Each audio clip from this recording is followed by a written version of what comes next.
अस्सलाम वालेकुम। How you? I hope you are fine by the grace of almighty Allah. मैं हूं डॉक्टर रुखसाना और आज हम बात करेंगे बहुत ही इम्पॉर्टेंट, स्पेशली बच्चों और पेरेंट्स के हवाले से बहुत इम्पॉर्टेंट ये वीडियो है।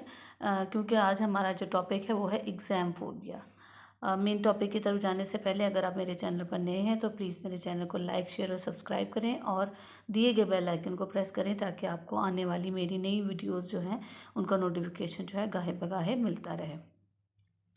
एग्ज़ाम फोबिया की बात की जाए तो जैसे आपको नाम से ही पता है कि अगर बच्चा जो है पेपर सामने आते ही बिल्कुल बिल्कुल ब्लैंक हो जाता है, या जैसे पेपर आने वाले होते हैं, एग्ज़ाम्स आने वाले होते हैं तो वो स्ट्रेस लेता है, बहुत ज़्यादा टेंशन लेता है, या बाज़-औक़ात जो है इस हद तक बच्चा जो है वो स्ट्रेसफुल हो जाता है कि ठंडे पसीने आने लगते हैं, बीपी जो है उसका लो हो जाता है। और कुछ दफ़ा तो ऐसा होता है कि बच्चा बहुत हद तक जो है वो सीवियर बीमारी तक चला जाता है, स्पेशली कह लें कि लिवर डिसऑर्डर्स, स्टमक, हेडेक वगैरह। ये सीवियर इस माने में नहीं कि मतलब खुदा न खास्ता कोई फैटल कंडीशन है, लेकिन काफ़ी पेनफुल कंडीशन जो है वो हो जाती है। आज की वीडियो बहुत ही ज़्यादा फ़ायदा देगी उन स्टूडेंट्स को और पेरेंट्स के लिए जो अपने बच्चे की वजह से बहुत ज़्यादा परेशान हैं। इवन कि वो लोग जिनको के कह लें कि एग्ज़ाम्स, उनका कोई एग्ज़ाम हो या कोई उन्होंने इंटरव्यू देना हो या किसी इदारे में आपकी प्रेजेंटेशन हो और आपने देनी है, तो उस हवाले से ये बहुत ही ज़्यादा जो है वो सूदमंद साबित होगी आपके लिए। सबसे पहले देखें कि एग्ज़ाम फ़ोबिया है क्या? ये उस परेशानी को कहते हैं कि जो इसको दूसरा नाम अगर दें तो स्ट्रेस एंजाइटी भी कहते हैं। फॉर एग्ज़ाम्पल कि बच्चे जो हैं वो पेपर जैसे बिल्कुल नज़दीक आते हैं तो फिर पढ़ते हैं, जिसकी वजह से सारा साल उन्होंने पढ़ा नहीं होता और होता क्या है कि कम वक्त और मुकाबला सख्त वाली कंडीशन हो जाती है। और इस सिचुएशन में क्या है, बच्चा बहुत ज़्यादा स्ट्रेस ले लेता है क्योंकि अब उसके पास ऑफ कोर्स बहुत ज़्यादा होता है और टाइम बहुत शॉर्ट होता है। और बाज़ दफ़ा बच्चे ज़हीन बहुत ज़्यादा होते हैं, पढ़ने वाले होते हैं, सारा कोर्स उन्होंने पढ़ा हुआ होता है, लेकिन वो डबल माइंडेड हो जाते हैं। जैसे पेपर सामने आया, उनके माइंड में काफ़ी चीज़ें चल रही होती हैं कि इसका आंसर ये हो सकता है, इसका आंसर ये हो सकता है। तो ऐसे बच्चों के लिए भी बड़ा कह लें कि एक प्रॉब्लम क्रिएट हो जाती है। और कुछ बच्चे जो रट्टा लगा के पढ़ते हैं, रट्टू तोते जिनको कह लो कि उनके अंदर ये चीज़ पाई जाती है, तो जब उनके सामने पेपर आता है तो वो ज़ाहिर है वो उनके कॉन्सेप्ट्स क्लियर नहीं होते, तो वो इस वजह से भी उनके अंदर जो है ये चीज़ आ जाती है कि वो एग्ज़ाम फ़ोबिया उनमें क्रिएट हो जाता है। इसके रीज़न्स बहुत सारे हैं, जैसे कि सोसाइटी का हो गया असर, लोगों का, वालिदैन का प्रेशर होता है, तो इस वजह से जो है पोजीशन आने की वजह से जी हमारी पोजीशन आनी चाहिए। इस हवाले से जो उनके अंदर एक स्ट्रेस पैदा हो जाता है कि हमने जितना भी पढ़ा है उसको रिकॉल भी किया, सारा कुछ किया, लेकिन फिर भी हमारी जो पोजीशन नहीं आई। तो इस हवाले से जो है यहाँ पर कुछ मेडिसिन हम डिस्कस करेंगे। सबसे पहले हम देखते हैं इसकी अलामात कि एग्ज़ाम फ़ोबिया की बेसिक सिम्पटम्स क्या होंगी। पहली होती है परेशानी, टेंशन, एंग्ज़ायटी, जो कि बच्चा बेचैन होता है, कभी बैठ रहा है, कभी उठ रहा है, कभी उँगलियाँ चटखा रहा है, कभी नाखून चबा रहा है। इसके अलावा झुंझलाहट होती है, नींद की बहुत ज़्यादा कमी हो जाती है, चीखना, चिल्लाना, क्योंकि इरिटेबिलिटी उनके अंदर आ जाती है, चिड़चिड़ापन आ जाता है। समटाइम्स कुछ बच्चों की दिल की धड़कन जो है वो बहुत तेज़ हो जाती है। कुछ बच्चे बहुत ज़्यादा थकावट, लेथार्जिक हो जाते हैं क्योंकि रात को नींद पूरी नहीं हो रही होती और इस वजह से भी थकावट पैदा हो जाती है। पसीना बहुत ज़्यादा आता है। इस चीज़ का खौफ उनके अंदर होता है कि कहीं वो फ़ेल ना हो जाएँ, या उन्होंने जो असाइनमेंट सबमिट की है वो ठीक होगी कि नहीं होगी। उनकी जो प्रेज़ेंटेशन है वो अच्छे तरीके से वो प्रेज़ेंट कर पाएँगे कि नहीं कर पाएँगे। अब आते हैं कॉजेज़ की तरफ। कॉजेज़ को अगर देखा जाए तो मेनली आप 4 हिस्सों में डिवाइड कर सकते हैं। पहला जो इसका कॉज़ होगा वो है पेरेंट्स। जी, अगर देखा जाए तो एग्ज़ाम फ़ोबिया में बच्चों से ज़्यादा काउंसलिंग की ज़रूरत होती है उनके पेरेंट्स को। क्योंकि पेरेंट्स बचपन से ही जब बच्चा पैदा होता है उनके कुछ ड्रीम्स होते हैं कि जी हमारा बच्चा ये बनेगा, वो बनेगा। तो वो कुछ एक्सपेक्टेशंस अपनी जो है इतनी हाई कर लेते हैं कि वो बच्चे की अपना जो उनका कह लें कि इंटरेस्ट होता है बच्चे का, उसको नहीं देखते कि उनको ये करना चाहिए, बल्कि वो क्या करते हैं कि जी फलाँ का बच्चे ने इतना मतलब पढ़ा है तो इसको भी इतना ही पढ़ना चाहिए, इसको इसी फील्ड में जाना चाहिए। तो वो प्रेशराइज़ करते रहते हैं। एक तो ये कि प्रेशर उनके ऊपर भी होता है सोसाइटी का, और वो प्रेशर जो आहिस्ता-आहिस्ता जो है वो अपने बच्चों में डिलीवर कर रहे होते हैं। इसके अलावा वो बहुत ज़्यादा कह लें कि तनकीद बहुत करते हैं कि आप तो कुछ कर ही नहीं सकते, कहीं थोड़े से नंबर कम आ गए थे, आप तो हो ही ऐसे, आप तो दूसरों के साथ compete नहीं कर सकते, फ़लाँ का बच्चा ऐसे करता है, फ़लाँ का बच्चा ऐसे करता है, उसने इतनी पोजीशन ले ली, इतनी ग्रेड्स आ गए उसके, इतने परसेंटेज उसने ले लिया और आप नहीं ले सकते। यानी उसको मोरल सपोर्ट करने की बजाय उसको जो है डिग्रेड करते हैं, तनकीद करते हैं, स्पेशली कंपैरिजन बहुत करते हैं दूसरों बच्चों के साथ, जो कि बच्चे को बहुत हद तक डीमोटिवेट करता है। सेकंड चीज़ ऐसे थी स्टूडेंट खुद, या कह लें कि एक इंसान जो खुद जो है वो अपना बहुत बड़ा गुनाहगार हो जाता है इस हवाले से, क्योंकि वो खुद से तवक्कुआत बहुत लगा लेता है कि नहीं मैं तो बहुत चूँकि इंटेलिजेंट हूँ, तो मुझसे कोई आगे आ नहीं सकता, तो मेरे ही नंबर अच्छे आएंगे, मेरी प्रेजेंटेशन 100% होगी, या कह लें कि मेन फोकस जो है वो उनका नंबर्स पर हो जाता है। हालांकि उनका मेन फोकस जो है उस गोल पर होना चाहिए जो कि उन्होंने एक माइंडसेट बना रखा होता है कि हम ये चीज़ अचीव करनी है। उसके लिए रास्ता जो है वो क्या कहते हैं थ्रू प्रॉपर वे आपका होना चाहिए। उसकी हर्डल्स को देखें, उसका प्रॉपर एक वे में जाएं। ये नहीं कि आपने एक फोकस कर लिया कि नहीं आपके 100% आने हैं तो आपने 100% पे ही फोकस करना है, ना कि अपने गोल पे। इसके अलावा कुछ स्टूडेंट्स जो हैं वो बहुत ज़्यादा सारा साल पढ़ते नहीं हैं, बर्डनाइज हो जाते हैं, जब पेपर आने वाले होते हैं उनके ऊपर अचानक जो बोझ बढ़ जाता है तो वो भी स्ट्रेस का शिकार हो जाते हैं। या कुछ स्टूडेंट्स इतना ज़्यादा पढ़ते हैं, हर वक्त किताबी कीड़ा बने रहते हैं और पढ़ते रहते हैं। इवन कि साइंस जो है वो ये कहती है कि अगर आप 40 मिनट्स तक एक चीज़ अपने ब्रेन को काम पे लगा रहे हैं, याद करने में, रिकॉल करने में, तो 40 मिनट्स के बाद आपका जो ब्रेन है वो ब्रेक चाहता है। यानी आपने 40 मिनट्स के बाद अपने ब्रेन को थोड़ा सा कह लें कि कूल डाउन करना है, स्ट्रेस से फ्री करना है, अदरवाइज़ आपको कुछ भी जो आप रिकॉल कर रहे हैं वो आपके ब्रेन में नहीं जाएगा। थर्ड पॉइंट जो आ जाता है वो है टीचर्स का। टीचर्स बहुत इंपॉर्टेंट रोल प्ले करते हैं क्योंकि उनके साथ जो है 6 से 8 घंटे जो है बच्चे गुजार रहे होते हैं, और इस ये बड़ा प्रीशियस टाइम होता है क्योंकि बच्चा मेंटली और फिजिकली दोनों तरह से जब सुबह जाता है तो फिट होता है, एक्टिव होता है। तो उस वक्त अगर टीचर उसको ऐसा मिल जाए कि जो बहुत कह लें कि इरिटेबिलिटी पैदा कर रहा है, बच्चे को दूसरों के साथ कंपेयर कर रहा है या उसको इंसल्ट कर रहा है दूसरों के सामने।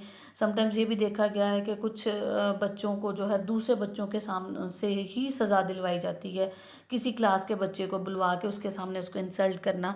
इस किस्म की जो है मेंटालिटी के जो टीचर्स होते हैं वो माजरत के साथ बच्चों के लिए बड़ा नुकसानदेह साबित होते हैं। और एक चीज़ और ये कि वो दूसरों के साथ कंपेयर बहुत करते हैं, और कंपेयर यही कंपैरिजन जो है फिर आगे चल के बच्चे को डीमोटिवेट करता है। लास्ट पॉइंट जो है वो कॉजेज़ का वो है सोसाइटी। जी हमारी सोसाइटी जो है उसमें एक ट्रेंड चला हुआ है कि जी फ़लाँ का बच्चा कामयाब है क्योंकि वो कंप्यूटर में गया है, तो सभी कंप्यूटर की दौड़ में चले जाएंगे। फ़लाँ का बच्चा सक्सेसफुल हुआ है, उसने सीएसएस कर लिया है, तो सब सीएसएस की तरफ भाग दौड़ेंगे। या आईटी में है तो आईटी में चले जाएंगे, या कोई भी what ever you can say. तो आप ये चीज़ें जो है हमारी सोसाइटी बहुत ज़्यादा बर्डनाइज करती है, प्रेशराइज करती है हमारे पेरेंट्स को और हमारे बच्चों को, जिसकी वजह से वो जो है अपना एक गोल अचीव नहीं कर पाते। देखिए आपकी ज़िंदगी में दो चीज़ें होती हैं, एक है आपके गोल्स और एक है आपके ड्रीम्स। अब गोल्स की बात की जाए तो गोल्स वो चीज़ होती है जिसको आप खुद सेट करते हैं, जिसको कि आप कंट्रोल कर सकते हैं। फॉर एग्ज़ाम्पल कि आप अपना पेपर अच्छे से तैयार करें, अपनी प्रेजेंटेशन अच्छी बनाएं। दूसरी चीज़ अपना जो रवैया है, बिहेवियर है, वो पॉजिटिव रखें। यानी अगर आपने मेहनत अच्छे से की है तो आपको ये खुद पे कॉन्फिडेंस होना चाहिए कि नहीं मैं अच्छा किया है तो मुझे रिज़ल्ट इसका अच्छा ही मिलेगा, ना 100% मिले लेकिन अप टू हाई होना चाहिए। थर्ड चीज़ आ जाती है टाइम मैनेजमेंट। यानी अगर आपने टाइम बहुत अच्छे तरीके से अपनी स्टडीज़ में या कोई और गोल अचीव किया है उसमें अच्छे तरीके से मैनेज किया है तो भी ये बहुत अच्छा आपको कह लें कि पॉजिटिव वे में लेके चलेगा। नेक्स्ट आ जाता है कि अपनी प्रायोरिटी जो है वो अपनी स्टडीज़ को करें, बाकी काम जो है वो सेकेंडरी रखें। इसके अलावा अंत तक कोशिश करें, काम करें, मेहनत करें, अल्लाह ताला कामयाब ज़रूर करेगा। दूसरी चीज़ जो मैंने डिस्कस की गोल्स के साथ वो है ड्रीम्स। देखिए ड्रीम्स हर कोई देखता है, ड्रीम्स ऐसी चीज़ जो कि अनकंट्रोलेबल है, यानी आपका इसके ऊपर कंट्रोल नहीं रहता। जैसे मेहनत तो कर ली, पेपर भी अच्छे दे लिया, प्रेजेंटेशन भी अच्छी बना ली, लेकिन आगे चल के उसके ग्रेड्स कैसे बनते हैं, उसका रैंक क्या बनता है, ये नहीं आप गोल अचीव कर सकते। सॉरी परसेप्ट कर सकते हैं कि हाँ यही होगा या 100% ही होगा। हो सकता है कोई और इंसान, कोई और बच्चा आपसे ज़्यादा कॉम्पिटेंट हो, तो वो आपको जो है वो सेकंड आना पड़ जाए। तो इन चीज़ों को मद्देनज़र रखें ताकि आप डिग्रेड ना हो और अपना जो हौसला है वो ना हार पाएँ। या आपने कोई प्राइज़ वगैरह विन करना है, तो हो सकता है आपने जो मेहनत की है वो बहुत अच्छी की है, वो आपके इन फ्यूचर काम करेगी। क्योंकि देखिए फ्यूचर आपका जो माज़ी गुज़र गया है, जो गुज़र गया है वहाँ पर अगर आप नाकाम हुए हैं, तो उस माज़ी को जो है आप अपना उस्ताद यानी टीचर बनाएँ। जब तक आपका माज़ी आपका टीचर नहीं बनेगा, आप कभी भी आगे नहीं निकल पाते। ये नहीं कि आप अपने माज़ी में ही बैठे रहें, लेकिन उसकी जो कह लें नाकामियाँ हैं या वहाँ से जो कुछ आपने ग्रैब किया है, सीखा है, उसको अपने फ्यूचर में लेके आएँ, अपने प्रेज़ेंट में लेके आएँ ताकि वो आपका फ्यूचर ब्राइट कर सके। इसके अलावा ये बात याद रखिएगा कि जो एक कागज़ का टुकड़ा है जिसको कि हम कह लें कि कहते हैं कि ये डिग्री है, वो आपकी इंटेलिजेंस को कभी भी नहीं बता सकता कि आप कितने ज़हीन हैं। ये देखा गया है, ये साइंटिफिकली प्रूफ है कि परसेंटेज और इंटेलिजेंस का आपस में कोई ख़ास ताल्लुक नहीं बनता। इसलिए आई थिंक वीडियो काफ़ी लंबी होगी, काफ़ी टॉपिक जो है वो वास्ट है, इस पे बहुत कुछ बोला जा सकता है। तो सबसे पहली मेडिसिन जो हम डिस्कस करेंगे इसके हवाले से एग्ज़ाम फोबिया के, वो है अर्जेंटम नाइट्रिकम। अर्जेंटम नाइट्रिकम को आप 30 पोटेंसी में 10-10 कतरे सुबह दोपहर शाम बच्चे को दें, या जिसका कोई इंटरव्यू वगैरह है उसको दें। स्पेशली अगर सिम्टम्स उसकी ऐसी हो कि खौफ हो, परेशानी हो कि काम होगा, पेपर अच्छा होगा या नहीं होगा, दिल की धड़कन तेज़ हो जाए, बहुत ज़्यादा पैनिक हो जाए, और बच्चा जो है वो प्लान आउट कर पाता है। अगर आप अर्जेंटम नाइट्रिकम जो है वो देते हैं, तो उसके अंदर एक प्लानिंग आती है कि मुझे ये ऐसे चीज़ें याद करनी है और ऐसे ऐसे पेपर जो है मुझे फिल करना है। इसके अलावा अर्जेंटम नाइट्रिकम की एक और बड़ी ख़ास अलामत ये है कि उसको फेल होने का बड़ा डर रहता है, और टेंशन और डिप्रेशन टेंशन इतनी हो जाती है कि उसको बार बार जो है वो स्टूल पास करने के लिए वॉशरूम जाना पड़ता है, उसके पेट में गड़बड़ हो जाती है, बार बार वॉशरूम जा रहा होता है। अर्जेंटम नाइट्रिकम बड़ा ही पेक्यूलर सिम्टम है अर्जेंटम नाइट्रिकम का, कि अगर बार बार वॉशरूम जा रहा है टेंशन की वजह से, एग्ज़ाम या इंटरव्यू या स्टेज परफॉर्मेंस है उस हवाले से। सेकेंड मेडिसिन आ जाती है एनाकार्डियम। एनाकार्डियम को आप 200 पोटेंसी में 10-10 कतरे सुबह दोपहर शाम दें, एक हफ्ता बच्चे को दें, आपको 110% जो है वो रिज़ल्ट मिलेगा। अगर आपका बच्चा जो है वो एग्ज़ाम से दूर भागता है, डरता है और फैसला नहीं कर पाता कि मुझे क्या याद करना चाहिए, क्या नहीं करना चाहिए, या क्वेश्चन जो है वो उसका आंसर जो है वो डबल माइंडेड हो रहा है कि इसका आंसर ये भी हो सकता है, एमसीक्यूज़ में स्पेशली ऐसे होता है, तो उसमें ये बहुत अच्छे रिजल्ट्स देती है। इसके अलावा ओवर एक्सर्शन ऑफ माइंड जो है वो बहुत ज़्यादा हो जाता है, यानी कि आपका माइंड जो है, ब्रेन जो है वो बहुत ज़्यादा सोचों में गुम होता है कि सारा कुछ याद कर लिया है, लेकिन इसका आंसर जो ये भी हो सकता है, ये भी हो सकता है, उसमें से चॉइस करना आपके लिए मुश्किल हो जाए। थर्ड मेडिसिन आ जाती है जलसीमियम। जलसीमियम को आप 200 पोटेंसी में थे, ये भी बहुत अच्छी मेडिसिन है परेशानी की, ऐसी परेशानी जिसको आप परफॉर्मेंस परेशानी कह सकते हैं, परफॉर्मेंस एंजाइटी की बहुत अच्छी मेडिसिन है। यानी अगर आपको किसी के सामने कोई चीज़ प्रेजेंट करनी है, बोलना है, बात करनी है, या एग्ज़ाम के लिए जाना है, या वाइवा देना है, तो उसमें बहुत अच्छे रिजल्ट देती है।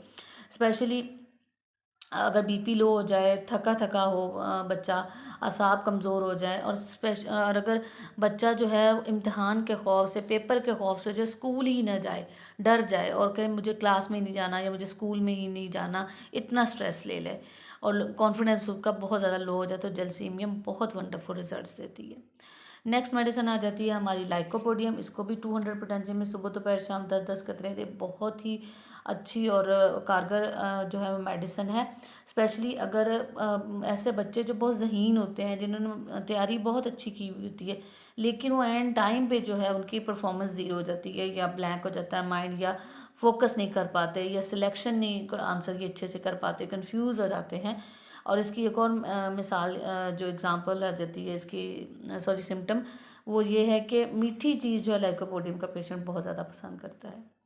लास्ट मेडिसिन हमारी आती है कैलीफॉस। इसको आप 6 पोटेंसी में इस्तेमाल 6x में लेंगे, और 4 टैबलेट्स जो है दिन में 3 मरतबा आप बच्चे को दें। अगर सर में दर्द है, दिमागी थकावट है, टेंशन है, और टेंशन की वजह से नींद नहीं आ रही, तो ये बहुत ही अच्छा ब्रेन टॉनिक है और बच्चे को बड़ा रिलैक्स रखता है और बच्चा जो है इसकी वजह से कह लें कि बहुत अच्छा परफॉर्म करता है, चाहे वो उसने स्टेज पे परफॉर्म करना है कि डिबेट वगैरह में, चाहे वाइवा देना है, चाहे उसने एग्ज़ाम में परफॉर्म करना है। ये थी आज की वीडियो। आई होप आपको मेरी वीडियो अच्छी लगी होगी। अल्लाह ताला आपके लिए और हमारे लिए आसानियाँ पैदा फरमाए, आमीन। अल्लाह हाफिज़।